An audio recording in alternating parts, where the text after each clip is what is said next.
свой. Я 3 года не слышу. Левым ухом. Ну, лечила так, без ума, без памяти, аптечными каплями насморк. Так лечила, что оглохла. Пришла к ушному, он говорит, ну что, идите к сурдологу, пусть вам вставляют в ухо аппарат. Я думаю, как-то не хочется. И вот тут буквально слушаю вебинар Краснова, и там отзывы говорят, что вот прошла тугоухость. Да, я начала капать 22-й виаргон в ухо и 10-ку виафтан в нос. Ну, извините меня, ну как бы 3 года глухоты, и сейчас уже появились звуки, это просто, я считаю, прогресс. Без аппарата, без каких-то капель аптечных.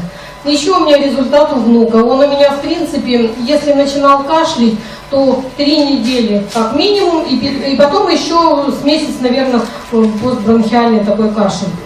Наш 9-й виаргон делает просто чудеса. Мне его 30-го привезли в гости с кашлем, причем очень страшным, такой лающий кашель. Я думаю, ну все, ребенок у меня заболел.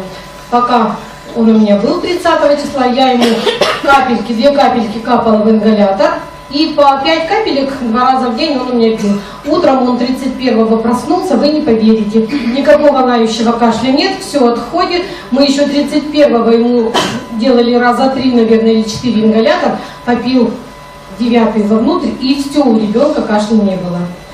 И у меня у знакомого по глазам очень хороший результат. У него сумеречное зрение, катаракта, он, то есть вечером ездить не может. И он говорит, когда я еду, у меня бокового зрения вообще нет.